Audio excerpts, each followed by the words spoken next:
नमस्कार दोस्तों, आपका स्वागत है। मैं हूं आपका दोस्त सतपाल। हम टिकरी बॉर्डर पर हैं और लगातार यहां पर सबसे ज़्यादा हमने देखा कि फतेहाबाद के किसानों की बहुत ज़्यादा यहां पर संख्या है। और अब हम ढाणी सांचला के किसानों के साथ है। ये लगातार पहले दिन जो 26 तारीख की रात थी, उस दिन से बैरिकेड तोड़ते हुए यहाँ पर पहुँचे हैं। हम इनसे बातचीत करेंगे कि किस तरह की परिस्थिति रही और आखिर कब तक ये बैठे रहेंगे। जी, क्या नाम है आपका? बलवान। क्या कुछ कहना चाहेंगे आप? पहले दिन किस तरह से बैरिकेड तोड़े आपने? देखिए, पहले दिन से सरकार ने सड़कें खोद दी थी और बैरिकेड लगाए हुए थे। जगह जगह किसानों के ऊपर पानी के फुहारे मारे गए, आंसू गैस के गोले छोड़े गए, लेकिन किसान परवाह न करते हुए उनकी तमाम बैरिकेड और बाधाओं को पार करते हुए यहाँ दिल्ली के बॉर्डर के ऊपर आकर के बैठा।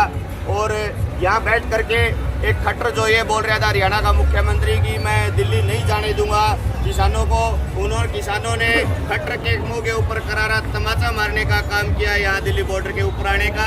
और लगातार यहाँ 32 दिन से बैठे हुए किसान, और जब तक मांगे पूरी नहीं करेगा, इन 3 कड़े कानूनों को वापस नहीं लेगी सरकार, किसान यहाँ जमे हुए रहेंगे, चाहे 2 साल लगे या 4 साल लगे। लेकिन अभी तक कोई निर्णय तो नहीं लिया कि तब तक कैसे बैठ पाएंगे। घर पे भी काम है, बहुत सारे काम होते हैं। आम लाइफ में हमें बिल्कुल भी समय नहीं लगता, लेकिन आखिर यहाँ कब तक बैठे रहेंगे फरी?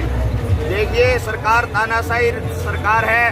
तानाशाही रवैया छोड़ करके सरकार को नरेंद्र मोदी को आकर के बात करनी चाहिए।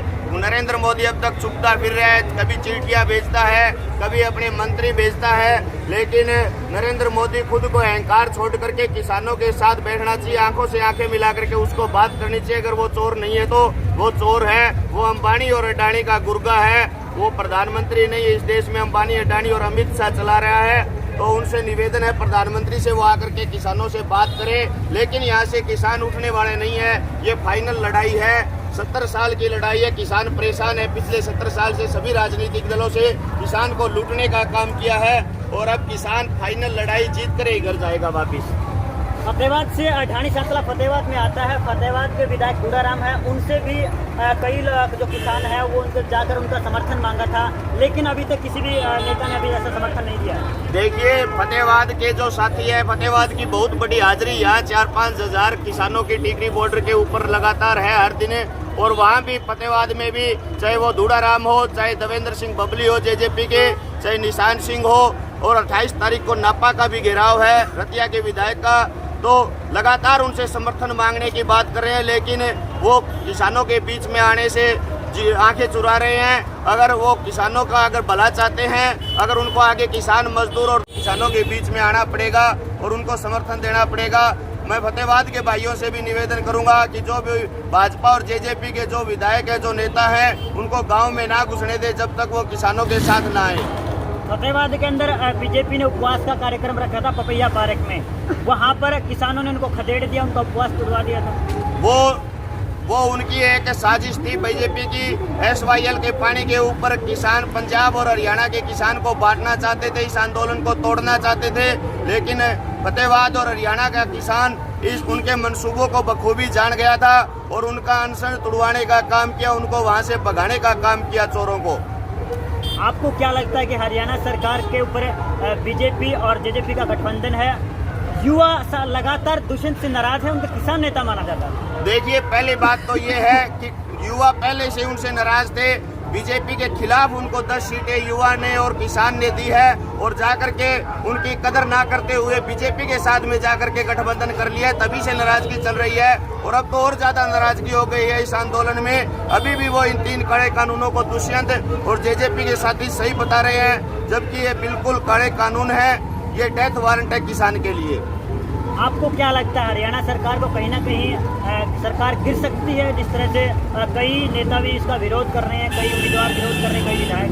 देखिए, मैं तो हरियाणा सरकार के जो विधायक हैं, जो सांसद हैं, उनको एक बात कहना चाहूँगा, ये आंदोलन जन आंदोलन बन चुका है। अगर आप दोबारा अगर आप विधानसभा का दरवाजा देखना चाहते हो तो आपको किसानों के बीच में आना पड़ेगा, वरना आपको ये मेंबर बनने के लायक नहीं छोड़ेंगे गाँव में।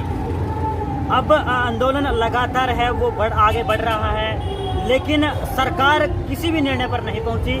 पहले संशोधन के लिए तैयार नहीं थी, लेकिन अब संशोधन के लिए तैयार है। अब किसान 3 कानूनों को रद्द करवाना चाहते हैं। देखिए, किसानों की पहले से ही एक मांग थी, तीनों कानून रद्द करो और जो एमएसपी की गारंटी है वो दी जाए। देश में किसानों को 23 फसलों की गारंटी दी जाए और जो किसान के ऊपर कर्ज है वो भी सरकार की गलत नीतियों के कारण है। किसान के तो 3 पीढ़ी 4 पीढ़ियों से लगातार खेत में गधे की जो काम कर रही है, लेकिन ये सरकार की गलत नीतियों की वजह से, भाव नहीं मिलने की वजह से सरकार किसान कर्जवान होता गया। मेरी तो सरकार से ये भी निवेदन है कि किसान यहाँ से घर जाए तो उनके सर पे कोई कर्ज न होना चाहिए, वो कर्ज मुक्त होना चाहिए।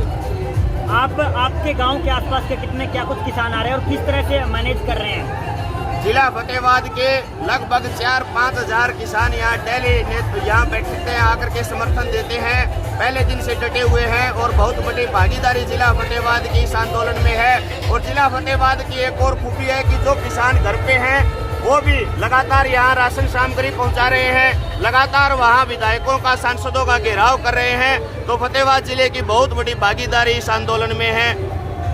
अंत में जो किसान घर बैठे हैं और लगातार हरियाणा के किसान दूध, दही, राशन पानी से अपना अपना अलग अलग प्रकार से सहयोग कर रहे हैं, आप क्या कुछ संदेश देना चाहेंगे, क्या कहना चाहेंगे? सभी उन साथियों का, दानवीर साथियों का, गाँव का जो लगातार यहाँ राशन पहुँचा रहे हैं, उनका मैं धन्यवाद करना चाहूँगा कि यहाँ कोई कमी नहीं होने दी जा रही है। एक अगर पानी की एक दिन किल्लत आती है तो एक फेसबुक के ऊपर पोस्ट डालने की जरूरत है कि यहाँ पानी की कमी है। लगातार 4 दिन यहाँ पानी हो जाता है। अभी हमने लकड़ी की पोस्ट डाली थी कि लकड़ी की कमी है, सर्दी आ गई है, तो आप जाकर के रोड के ऊपर देखिए, लकड़ियों की कमी नहीं है, जगह जगह ढेर मिलेंगे आपको। उनका बहुत बहुत धन्यवाद है साथियों का, गाँव में जो राशन पानी पहुँचा रहे हैं। किसान एकता जिंदाबाद, किसान एकता जिंदाबाद, मोदी सरकार। डाणीडोल जिला फतेहाबाद। अच्छा, आप कब से आए हैं यहाँ? मैं यहाँ से शुरू से हूँ, बीच में 4-5 दिन गए थे, तो हमारे डाणीडोल से काफ़ी युवा साथी बलवान के नेतृत्व में और हमारे भाई साहब जगदीश के नेतृत्व में ये काम चल रहा है। तो हमारा पूरा सहयोग है गाँव डाणीडोल की तरफ से। ये जिस तरह से देवेंद्र बबली जैसे बड़े बड़े नेताओं का अपमान किया जा रहा है, गाँव में काले झंडे दिखाए जा रहे हैं, तो गांव में पढ़ने लायक नहीं, हमारे गांव ने फैसला लिया है। हमारे साथ कुछ और साथी हैं, क्या नाम भाई साहब आपका?